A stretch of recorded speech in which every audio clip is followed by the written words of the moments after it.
Hello, and welcome to the Mapping the Doctrine of Discovery podcast. The producers of this podcast would like to acknowledge with respect the Onondaga Nation, firekeepers of the Haudenosaunee, the Indigenous peoples on whose ancestral lands Syracuse University now stands. And now, introducing your hosts, Philip Arnold and Sandra Bigtree. Hi, welcome back to Mapping the Doctrine of Discovery. I'm Phil Arnold. I'm a professor in the Department of Religion at Syracuse University, the founding director of the SCANO Great Law of Peace Center, and president of Indigenous Values Initiative. And I'm here along with my wife, Sandy Bigtree. Hi, I'm Sandy Bigtree, and I'm a board member of the Indigenous Values Initiative and a founding member of the Academic Collaborative of the SCANO Great Law of Peace Center. I'm a citizen of the Mohawk Nation, and welcome. Today, we're very pleased to have a distinguished guest, the Dean of Hendricks Chapel at Syracuse University, Reverend Brian Konkol. And Brian is someone who is very busy, extremely busy this time of year, and is very graciously agreed to an interview on mapping the doctrine of discovery. Reverend Brian Konkol has a PhD and serves as the Dean of Hendricks Chapel and Professor of Practice at Syracuse University. Brian is responsible for guiding, nurturing, and enhancing religious, spiritual, moral, and ethical life at the university and across its extended community. As a member of Chancellor Kent Syverud's executive team, Konkol provides direct support and input for university-wide strategic initiatives and overall operations for the institution. Konkol has a diverse and global background, including overseas ministry and service for nearly a decade while serving in South America and South Africa. He is an ordained Lutheran minister, a faculty associate in the Program for the Advancement of Research on Conflict and Collaboration, or PARC, at the Maxwell School of Citizenship and Public Affairs at Syracuse University, faculty chair of the Fellowship for Emerging Leaders in Ministry, and honorary associate professor in the School of Religion, Philosophy, and Classics at the University of KwaZulu-Natal in South Africa. Welcome, Brian, to the show. I really appreciate you being on. Thank you so much, Phil. Thank you, Sandy, for the opportunity. Great to be with you. Now, for those of you who don't know, Brian has been a longtime collaborator on issues surrounding Indigenous peoples, particularly around the Haudenosaunee, and has been an advocate in many ways for Native American Indigenous studies at Syracuse University. We've had many conversations about the doctrine of discovery, and he's quite interested in the consequences of thinking about the doctrine of discovery. And what we'd like to do today is really just talk about the 10 religious themes or dimensions of the doctrine of discovery and how it contrasts with Indigenous values. We recently put this up on our website, doctrineofdiscovery.org, and it's been very helpful, a bit controversial on the website, and I really wanted to ask Brian about these different religious themes. What I'll do is I'll read the introduction to the religious themes. It's a little long, but do you want me to read it? Do you want to read it? I don't care. Do you want me to read it? Yeah, why don't you read it? With issuance of 15th century papal bulls known as the Doctrine of Christian Discovery, religion has been used all over the world as a weapon against Indigenous peoples and their land. This globalized, aggressive, and destructive use of religion began here with the Vatican's justification for Portugal and Spain to raid West Africa and the Americas, resulting in the near annihilation of traditions, ecosystems, and human life. Today, this religious framework has been codified into law and utilized by multinational corporations to seize Indigenous lands and extract resources. Religion, therefore, is relevant today as foundational to social justice struggles and environmental destruction. counteract this trajectory into the world, we call for a shift away from religion to indigenous values as a way to understand and appreciate the sacredness of the earth and its continuing spiritual material importance for all living beings, including the survival of human beings. The opposition between religion and indigenous values was created through the doctrine of Christian discovery. The indigenous peoples of the Americas were often gracious in welcoming newcomers until they realized that they had come to take possession of their bodies and lands. Great. So I think that sets a context for what we're talking about here, and I think from my point of view as an academic in the academic study of religion, it's a real contribution of the area of religion to think about these what underpinning aggressive foundations of our world today, right? So even though we have spoken to lawyers and activists, indigenous people around the world in a variety of contexts, it really haven't talked to many people in religion.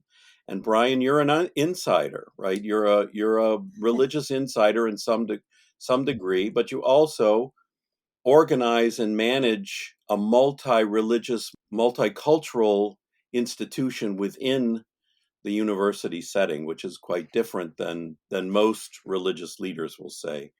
And so, one of the first things I think I want to ask you about is the controversies around the multi-religious, the ecumenical movement, if you like. This because I know, for example, at places like the Parliament of World Religions, where you have all these different religions coming together, that it sometimes is a controversial message for people who are fervently devoted to their own religious perspective, if you know what I mean, right?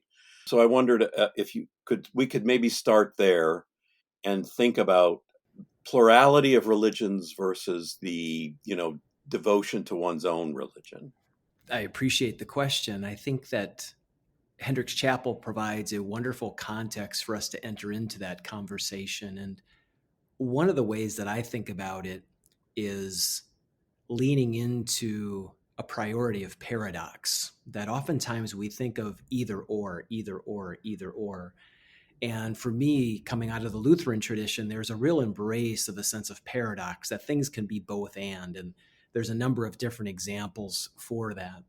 But that embrace of paradox, of a both and, for me, as a Lutheran minister, helps me to also be the dean of a multi-faith chapel in a multicultural university. For example, one of the images we like to think about here at the chapel is the image of a tree, and that a tree has both roots and reach. That it does not choose between its roots and its reach, because it can't choose between its roots and its reach. So as a result of that, to personalize it for me, I don't think I have to choose between my Lutheran roots and my multicultural, multi-religious reach, that both can nourish each other. So that framework for me is helpful. That helps me to make sense of the context here, and helps me to have conversations such as this one, that how is it that we can both honor and embrace the traditions that hold us, literally and metaphorically, during the storms of life, and give meaning and purpose, but also to not be afraid to reach and to have the branches, if you will, that help us to self-critique and explore. So that paradox for me helps to bring meaning and frame to our work here at the chapel. And also it helps me to bring meaning and purpose to my own personal journey. So we have 25 different groups that have very different belief systems here at the chapel. Very, very, very different. My joke with people, we should be a Netflix sitcom. I mean, it is downright comedy most days of the different interactions that we have here. And I think what we have shown to be true is that there can be very real, fervent disagreement between, and also real, fervent cooperation and value of one another. So It's a really special place to be. I feel honored that Syracuse University has such a place. It allows us to have really important conversations such as this one. This leads into the first kind of item in the 10 religious themes. That is the assumed superiority of Christianity. Of course, in the 15th century, among Christian monarchs in the Vatican, Christianity was unflinchingly assumed to be the superior religious formulation, right? They were at war with Islam. They were trying to retake the Holy Land. These are all considered enemies of Christ. And so that you can see actually operative today. It's not like it's disappeared. So, in this conversation of one or how Christianity can be assumed to be superior over all other forms of Christianity, this is something that was, part and parcel of the doctrine of discovery. It's foundational, actually, to the doctrine of discovery. And how does that foundation affect this inclusivity that you now talk about? Yeah, it's a great question. I would take a step back when I think about it.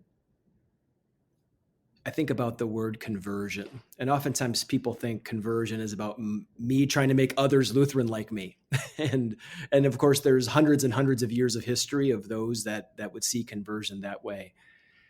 But at its core, I would say conversion is about a radical reorientation. It's about reorientating the ways in which we are connected with one another. And I find that to be a helpful frame here, so that when we're talking about conversion here at Hendricks Chapel, it's not about one trying to make others like themselves. It's about trying to be connected in ways that are life-giving, that are filled with justice and fairness and opportunity and so on and so forth. The image I like to share with people is that if someone punches me in the face, we're connected, but I'm not going to appreciate the nature of that connectivity. So it's not good enough to be connected. The question is, how do we seek to be connected? And these different traditions, practices, what have you, help to provide people a frame to be connected in a different way. So to go to your question, I would argue that seeing oneself as superior, that to me, as a person of Christian faith, is not the ways by which my own faith calls me to be connected with other people. I think there's always a third path in this particular frame where one can embody the values of the traditions they hold dear, and from that frame, honor the traditions and values that other people come to the table. So there's a long history, of course, and your document alludes to this in terms of empire, in terms of economics, in terms of colonialism, that I'm sure we'll touch upon in this conversation. But to me, I try not to think about what is superior or inferior. I try to remind myself that just because something is different doesn't mean it's deficient. And my role is to try to faithfully embody the values that I've been taught to the best of my ability. And when I fall short, try to do better the next day. So I think, again, for me, I would argue that one of the ways that I see the beauties of our different faith traditions is how can we be connected in new ways, in ways that are just, in ways that are fair, in ways that honor those that are connected to us. We're connected to them. Yeah, I mean, we're struck by all the ironies of the doctrine of discovery. I mean, you're utilizing language like conversion, for example, other categories within Christianity that have been kind of used in an opposite way, or a kind of in a way that is contrary to the way you want to, like, Yeah. enable them this now. And actually also people have said to us in the past, well, what they practiced in the 15th century wasn't really Christianity. It was, it was some other aberrant form, but, for its almost entirety, its whole history, in a way, it was used to prop up monarchies and people in power. It was to justify all forms of, violence and religious persecution. And, so how do you, as a Christian, deal with the past, I guess, and how Christianity has been formed and utilized, I understand your own personal faith is quite different than what we're talking about. That's clear Yeah. to me in word and deed with you. But Yeah. how does that history of superiority, of violence, of colonialism, how does that square with what you have now, what you've inherited? Yeah, it's a really great question.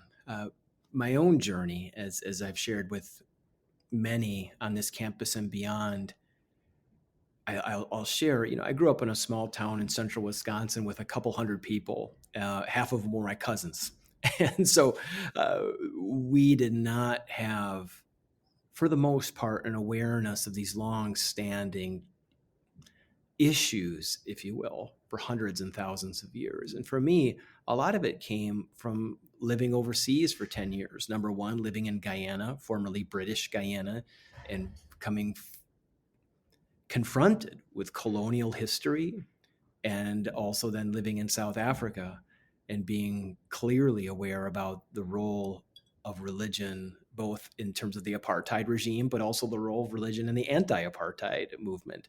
So it was eye-opening, and it continues to be eye-opening. And one of the ways I could say that I deal with it is, again, part of my own tradition is being very upfront about our own, shall we say, beauty and brokenness as humankind. And again, another paradox for me is, in the Lutheran tradition, we'd say humanity is both 100% beautiful and 100% broken at the same time. And I actually believe that to be true. And I think for me, it looks at the traditions of Christianity around the world and can be very wide-eyed about the significant injustices, like my own Lutheran church, which has repudiated the doctrine of discovery, which has come out with a social statement and document that, and I think that our theological formation gives us, shall we say, the courage to be very clear about our own mishaps and brokenness. So I would say how I look at it is, number one, with great grief and mourning, to think that a tradition that I am now a part of has done terrible things. And I would say it also gives me pause to know that hundreds of years from now, people will be looking back at the things me and my contemporaries are doing, and how it is that we're doing the right thing as the best we can. Uh, I would say, going back to the terminology, I do struggle with this often when people talk about all sorts of terms of the traditions that I hold dear, in terms of religion, Christianity, conversion, mission. These are fraught terms. And I think there's a number of different ways that people want to go about it, is some throwing those terms out. I try to be more of the belief of, how do we reclaim some of these terms? It seems to be an uphill battle most of the time, but I'm just not ready to give up on some of these terms quite yet. Well, just as you're not willing to give up on your Christian heritage, your Lutheran Christian heritage, I think we've run into that quite a lot in this journey. And that hill is becoming a mountain. So it's a real challenge today to try to live up to those values that you were brought up with, and it was a very protected environment, it sounds like. Oh, perfect terminology. But it's good to see how reflective you've been of that, and that you want to turn inward and try to help heal, your traditions and recover. Sandy, you make a really good point. Can I say, I love your phrase, protected environment. Right. I remind folks a lot here at the chapel and in my own personal life. I mean, we wouldn't expect people to have a second grade understanding of mathematics Mm-hmm. and then flourish and function in the world. And so unfortunately, and this is one of my critiques of congregational life, is that we often leave people with a second or third grade level of understanding when it comes to religion. And I think that we do see some of the negative consequences of that. So I think your use of the word protected is really important. And I think as we grow older and have more experiences, we shouldn't be afraid to have that healthy critique of these traditions that we hold dear. It's actually one of the ways that we honor and respect our traditions is to receive critique. And that has been part of my journey here at Syracuse. I'm not from Central New York. To come into this place and truly this place and to learn more about the Haudenosaunee, the Onondaga Nation, and so on and so forth, it has been eye-opening for me. And so it seems only appropriate to lean in to that conversation, because we change our connections by changing our conversations. And on college campuses, we talk a lot about safe spaces, but I think a safe space should be a brave space, and a brave space where we can have really honest, open conversations and serve our common good. So I appreciate your comments, Sandy.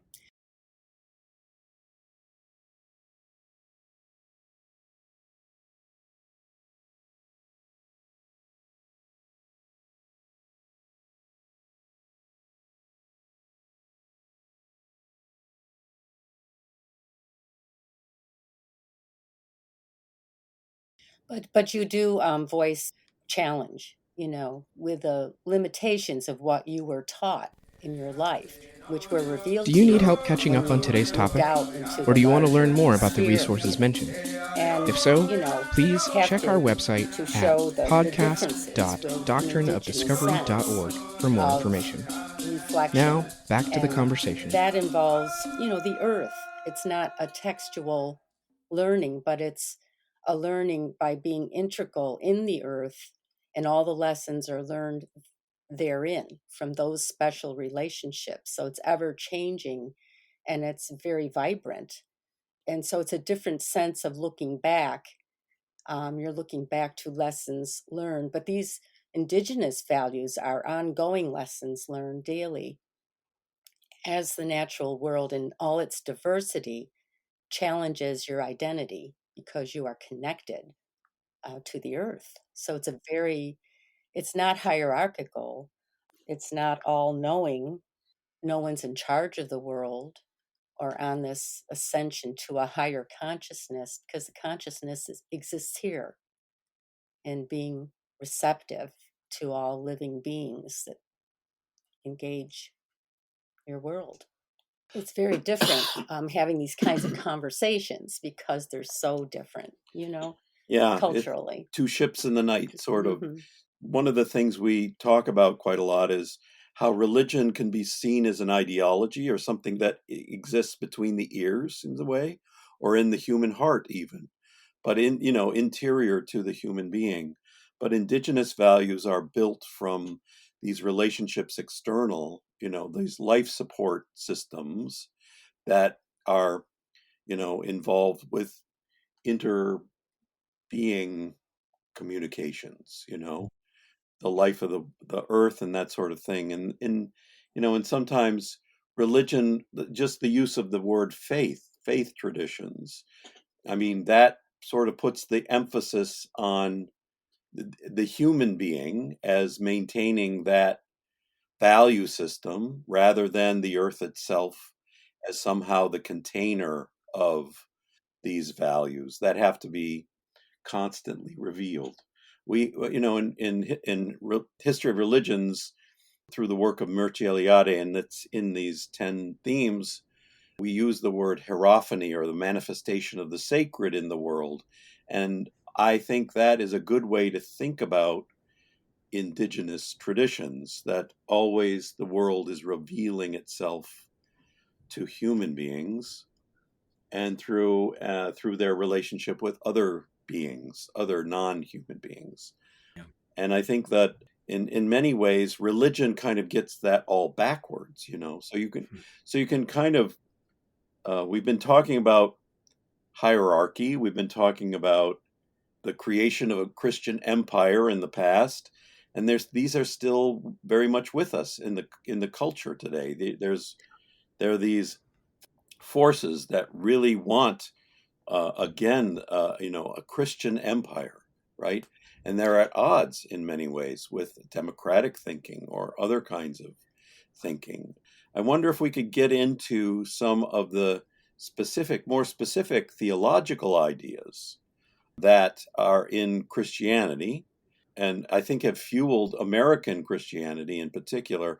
And I'm looking at apocalyptic thinking, right? Apocalyptic imagery that has largely driven the world of the explorers, the discoverers, the drive to save the world before the second coming. I'm wondering how you think about that now, given that you're dealing with so much religious diversity. Wow.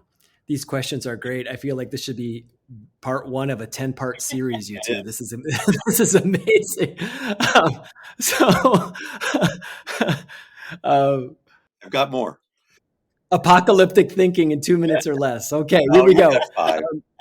So here's one of the things I'm reminded of is I love etymology and the study of words and terms, and apocalyptic, in my understanding, has very little to do with the end of times and more has to do with the revealing of times. Okay. And that's really what that word, the revelation to John, it's the unveiling.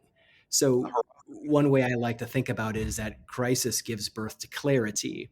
And when I think about the last few years of pandemic, political dysfunction, climate change, so on and so forth, people would say, oh, gosh, this feels like the apocalypse. And my admittedly flippant response is, yes, actually it is, because things are being revealed to us in this moment, and we have the opportunity to witness them, to observe them. In our own personal lives, we know this. When times are tough, it becomes very clear who our friends really are. It becomes really clear what's important to us. So when I think about apocalyptic thinking, and this might sound provocative, I embrace at its core what apocalyptic actually is supposed to mean. It's what is being revealed. And those are really hard conversations. What gets revealed about us, what gets revealed about our communities, our world, and to lean into that, shall we say, revelation. Going back to what you said earlier about our relationship to the earth, one of the things that become very clear to me, the world's going to get along just fine without humans, right? The world needs bees far more than it needs humans. And so I think that humility can give us pause, and that how it is we relate to the created order around us should give us some anthropological humility. And I find that revelation to be really helpful. Now, there's a number of different ways that we could go into why apocalyptic thinking in terms of the end times has been used and abused in terms of history. We know this to be true. One of the things that I think about when it comes to the institution, if you will, of the church as an organizational entity is I'm a Lutheran, I'm a Protestant, I'm born from a tradition of protesters that recognize the importance to continue reforming and to continue revolutionizing, recognizing that anytime humans are involved in any organization, it's generally going to be disappointing, and how it is that we are mindful of that and embrace that. And I would say continue to do our best to just wake up the next day and just try better. Yeah. The continual critique of Protestantism, that really Luther set out, in a way. Yeah, and I want to say something about that, if I may. I'm convinced in this moment that as we've recently celebrated 500 years ago the Reformation, and in the Lutheran Church we had all these recent celebrations and important conversations. I wonder if 500 years from now people will speaking about this time in a similar way, this time of disruption, this time of aspiration, as of course 500 years ago, the printing press and bringing about numbers of ways to communicate, and thinking about right now with the internet and just this broad span of information. I have an inkling that 500 years from now, people will look back at this time as also a significant moment in which we are renegotiating how it is that we relate to one another. If it was called the Reformation, then I hope that we can call it the aspiration, that we aspire to something better than what currently is. The great thing about making predictions 500 years from now is that I won't be here to validate whether or not it's happened. Just But write it down, I guess. Yeah, this podcast will be available, so we'll see. Into the years. Oh. So your mention of the printing press brings up another big topic in Christianity, and that's biblical authority or literalism, right? We hear a lot about, fundamentalism. We hear a lot about the literal authority of the Bible, right? And what you've been talking about is a different kind of interpretive framework for the Bible, thinking about the Bible in a different way, in a way. I wonder what you think about that, because I know you have to deal with fundamentalists, you deal with a variety of different Christians who have different relationships to the Bible. And it's always, going back to your comment about having a third grade education in religion, it seems to me that a lot of these people really ought to take a Bible class. They ought to just get the basics of how the Bible was put together, who did it, for what reasons, in what languages, those kinds of questions. Kind of get at the problems of literalism. But from an indigenous point of view, that's maybe one of the big issues, right?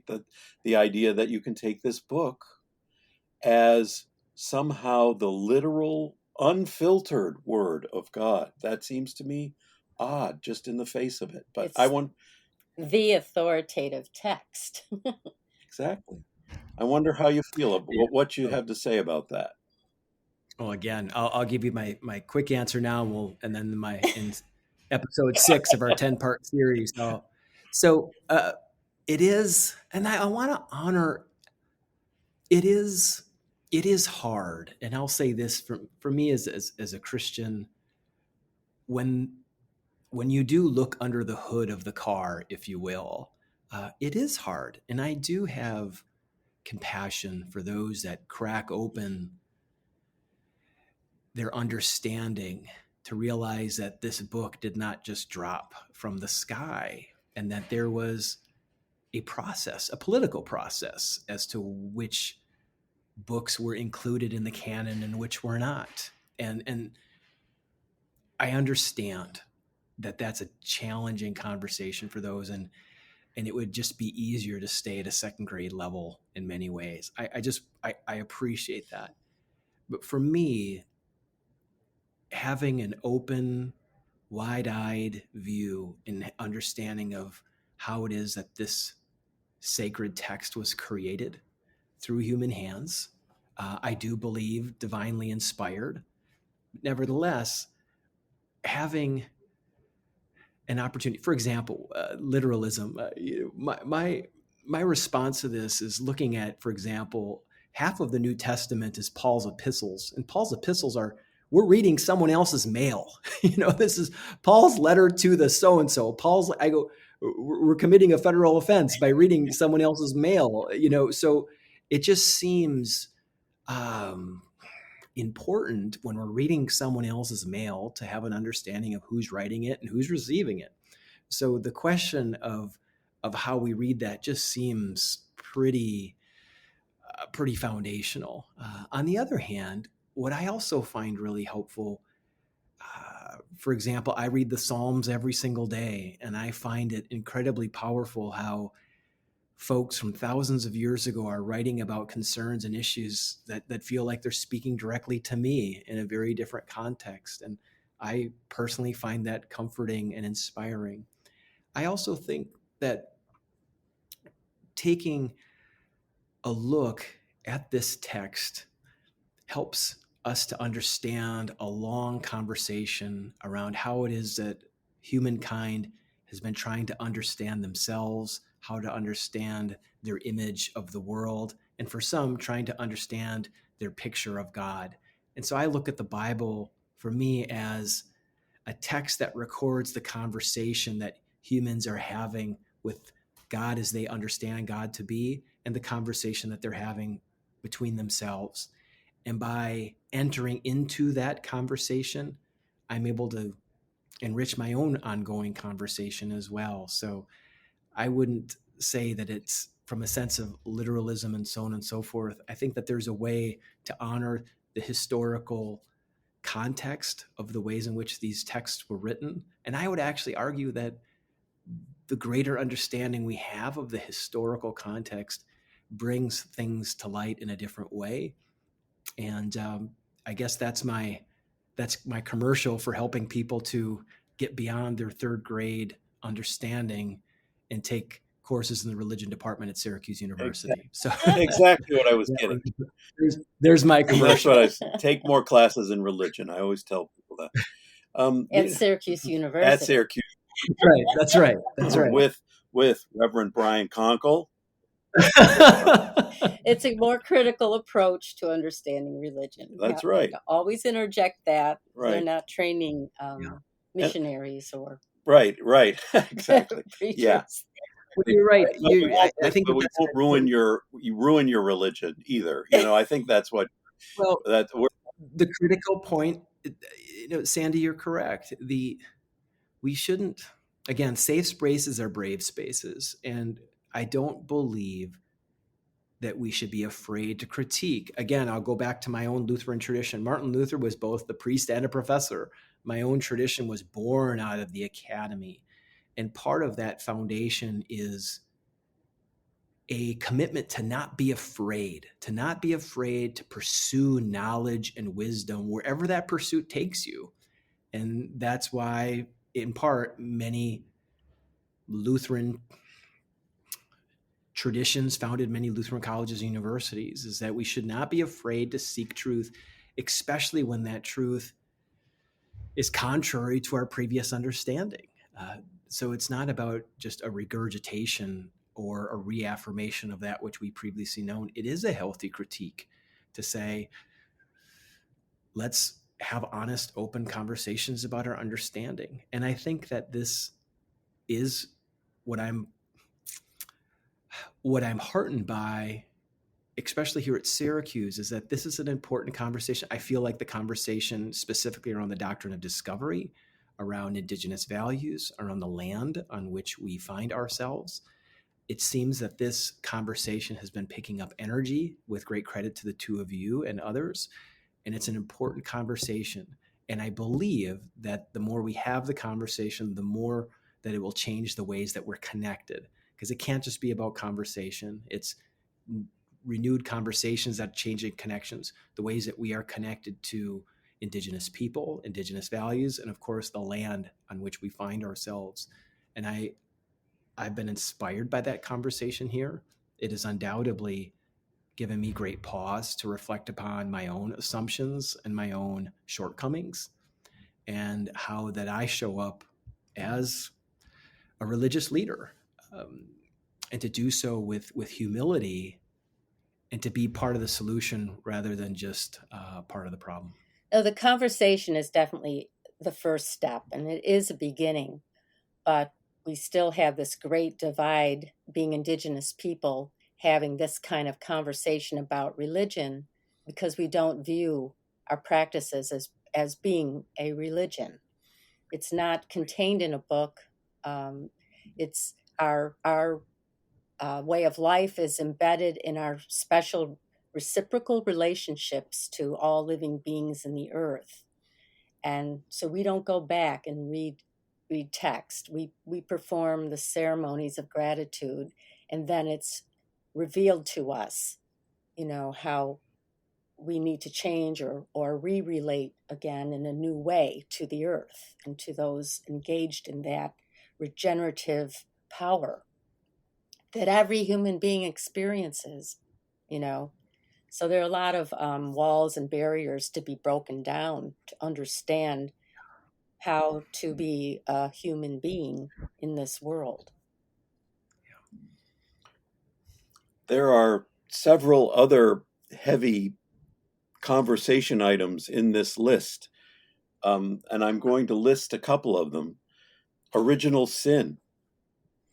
The idea that Christians and others have this understanding that human beings are already in a fallen state, and another, I'll mention another for future podcasts, but you might want to comment here. The presence of ultimate evil in the world, right? These are all they both kind of are connected in a way that they're a cudgel, that some Christian leaders will use to essentially scare people into becoming into this notion of personal salvation. I need to take care of just myself here, which has always struck me as a kind of selfish reason to be religious, right? No, I need to be, washed of my sins. I need to be, I need to get out of this evil situation of the world, right? So I wonder if you could comment on some of those items, huge items in Christian theology. I mean, I'm not expecting a lot in this, 5 minutes or so, but well, people are obsessed with their own personal salvation because they've been taught that when they die, they will be forever bound to an eternal life in heaven or in hell. And that's pretty scary. It's a pretty scary lesson. absolutely scary. And it's not going to be easy to turn people away from that totally immersive fear of their whole being, Right. that they're going to be locked into this or that, for heaven eternity. or hell for I eternity. don't know what eternity looks like, but it's a long time. I know. Well, eternity sounds like a long time. So, I think I get asked about this often from students and others. And the best way I can describe it is, I said, many have framed religion in general and Christianity in particular as organized fire insurance, where you do certain things and you pay a certain amount and it will prevent you from eternal hellfire. I'm just not sure if that was the intention from the beginning. And I think part of it's about helping people to look beyond what Martin Luther called navel gazing, looking inward at yourself to just see your faith or your religion as fire insurance. My understanding of religion, coming from ligare, ligament, is about connectivity. Again, how is it that we relate with one another? And so when I think about original sin or the fall, as is often framed, I think about it less as a fall down and more of a fall apart. And that the reality is that humankind does things each and every day that fractures community, that fractures our relationships with the earth, with the generations that have come before us and the generations that will come after us. So that falling apart, if you will, call it sin, call it brokenness, call it whatever term that you want. But to me, it is a reality. And I do actually find it helpful to talk about, I'll use the term brokenness, in that each and every day in my own life, I know I fall short, I make mistakes, and I do things that fracture community. And how it is that we have an honest, open, wide-eyed look at what we need to do in terms of to heal and to bring together. I think you're spot on. There's no question that leaders over the course of time have used the fire insurance model to make a whole bunch of money and to do a whole lot of wrong. There's no question that continues to this day. There's just no question about it. And part of my work that I'm trying to do is to look beyond the individualized, personalized, as you said, selfish understanding, and to look more outward and relational, and how it is that we rethink the ways that we're connected, and how it is, and not just with people, but also with the earth. And I think that religion at its best, because I'm not willing to give up on it just quite yet, at its best is helping us to understand how it is that we can best connect with each other, best connect with the earth, connect with those who came before us, and connect with those who came after us. That's wonderful. No, it's commendable that you are involved in this work. But from Indigenous perspective, this brokenness that you speak of was inflicted on our children in, the boarding school system and the residential school system in Canada, and frankly, all over the world, in Australia and India, and it goes on and on and on, and this was to just make a child just feel horrible about themselves and just bury them in fear of this dichotomy of heaven and hell. And it's terrifying. And my own grandfather went to a boarding school. I mean, it's close, so you had a very different kind of upbringing than the Yeah. people you're working with, and Yeah. so that you're trying to engage in these conversations. It's quite daring of you to dive in and start these hard conversations, because the pain is just immeasurable in Native communities, Indigenous communities all over the world. And there's just, you can't understand, who would do this to us, So there's so much work and so much communication that has to move forward in this, because, you're more open than others, but there's still Yeah. this enormous divide of communication. Yeah. It's difficult. It is difficult. And I think the truth often hurts before it Mhm. helps. And that when you're talking about boarding schools, and again, I'm talking about my time overseas, thinking about colonialism and the countless examples that we could give. Phil, you had mentioned earlier about those that wanted to say, well, that wasn't religion, that was something else. The reality is that many religious institutions, knowingly or unknowingly, have allowed themselves to be subjugated for these other uses. So I think that that's part of that awareness. That I'm reminded of Mark Twain's quote. It said, "History doesn't repeat itself, but history rhymes." And I think that, and I really like that quote a lot.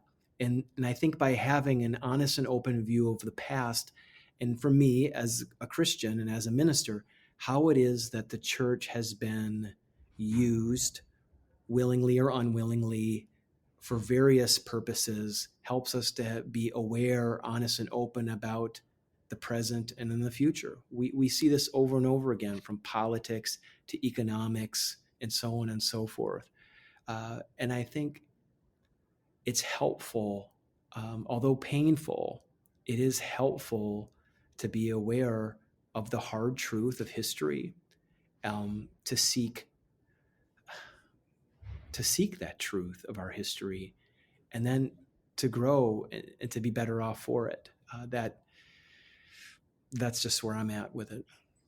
That's great. You had mentioned, well, we've been talking about individual personal salvation, and from that, I think, can be derived another kind of settler colonial value, and that is individualism, right? The sense that we are rugged individuals and we are all kind of consumers, individual consumers on our own.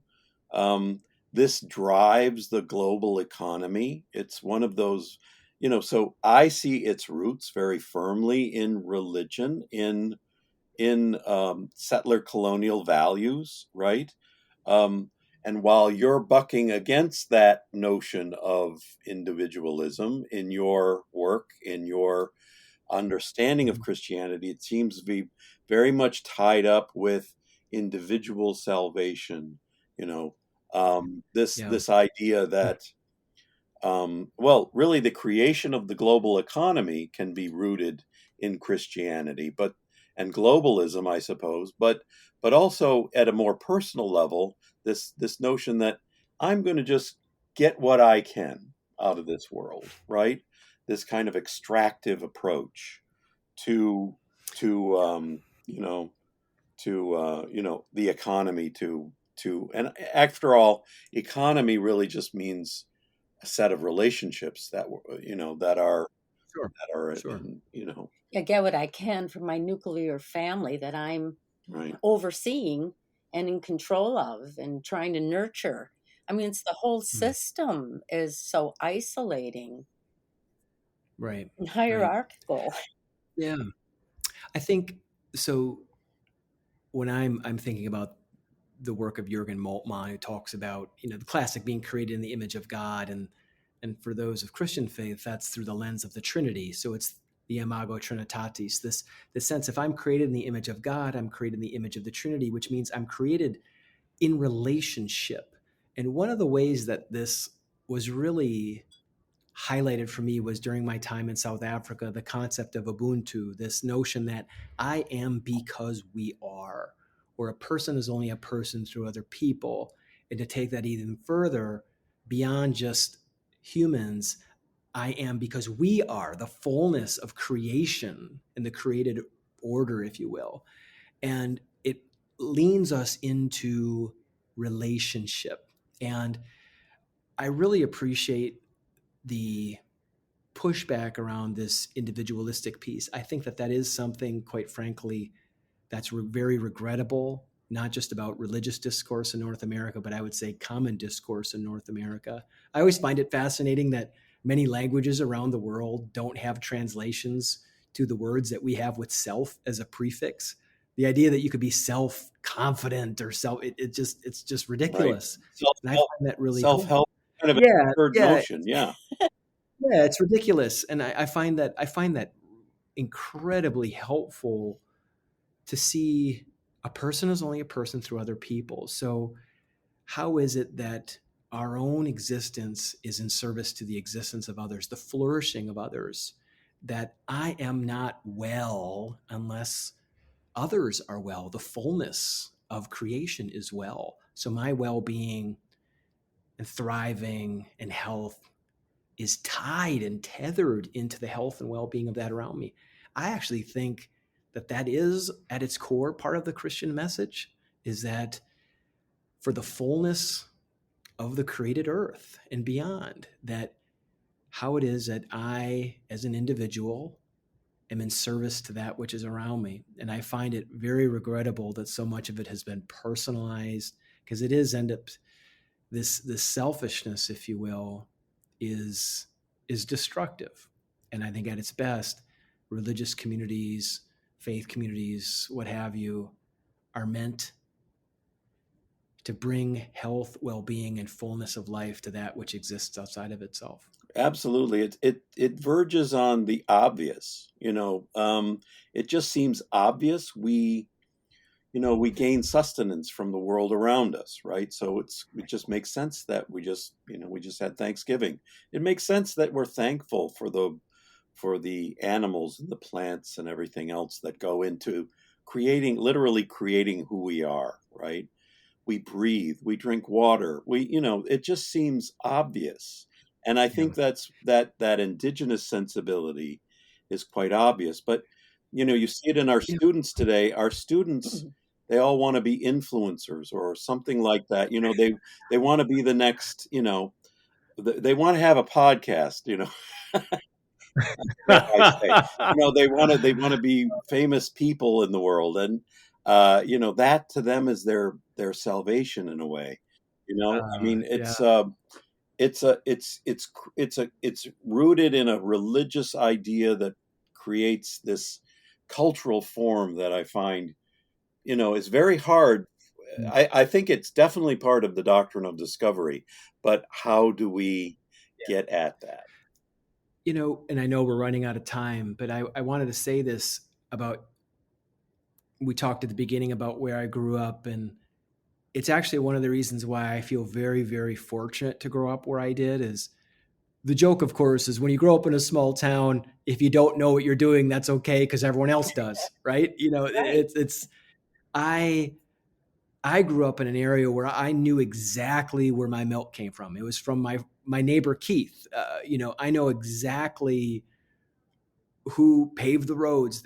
There was this sense of your neighbors, even though your neighbor lived 2 miles away. It was still neighbor. And for me, that foundation continues to be very generative about, yes, the rights I have personally, but how those rights are ultimately about the responsibilities that I have towards others. Because as much as we like to think in this country that we're all born in log cabins that we built ourselves, there's no such thing as a self-made human. And I was taught that growing up in Amherst Junction, Wisconsin, because I knew who those folks were. And I knew that my own livelihood was tied into theirs. And so ultimately, I'm grateful to grow up where I did. And I think that has continued to shape my own understanding through the travels I've been fortunate to have. And now here at Syracuse, that how are we helping our students to know that their diploma ultimately is not for them. Their diploma is for others. It's an opportunity for them to serve others and to have really important conversations such as this one, to be honest and open about our own complicity in hardship, and then to do something about it. So I'm really grateful for the opportunity here to be here at Syracuse, where we can invite others into that conversation. And hopefully those conversations will help to convert the ways that we're connected with others and connected with the earth. Well, I'm backtracking just a little bit. You mentioned the Trinity, the Father, Son, and the Holy Spirit, Holy Ghost. That core, the core of Christian belief, is rooted in that Trinity, which is patriarchal. And you talk about, well, the Haudenosaunee have the word scano, Nyawenha scano, which means thank you for being well. It's the center we helped create. And Sid Hill, Tadadao of the Haudenosaunee Confederacy, said you can not attain peace and wellness until you are living in proper relationship with the natural world. And Mother Earth is matriarchal. It's a balancing of the patriarchy and they're not even archies Right, in right. Haudenosaunee language, because right. there is no higher or lower. It's all like balanced, matrilineal, patrilineal. And it's this balancing that you can only attain when you're in balance with the earth. So this is another bigger jump for Christian theology to embrace the natural world as being a teacher. We're not in control of the earth. So, I guess with that said, we still have a lot of conversation needs to be followed here too. I look forward to it. Right. I look forward to it. Yeah, really appreciate you, Brian. You've Right. been a super important ally in so many ways, not only to Indigenous peoples here in Onondaga Nation territory, but also to us in this podcast, to the Mapping of the Doctrine of Discovery podcast. And I just think, your style, your way of working within, within Christianity, within Lutheranism, is inspiring, helps us all really reflect and be better at what we all do. And I just want to say thank you and appreciate you. Well, thank you, Phil. Thank you, Sandy, for your important work. And for me personally, thank you for all the ways that you've continued to invite me into these important conversations. You've made me better. And I'm just deeply personally grateful, and I'm looking forward to continuing the conversation. So thank you very much. The producers of this podcast were Adam DJ Brett and Jordan Brady Lowe. Our intro and outro is Social Dancing Music by Oris Edwards and Regis Cooks. This podcast is produced in collaboration with the Henry Luce Foundation, Syracuse University Department of Religion, and the Indigenous Values Initiative.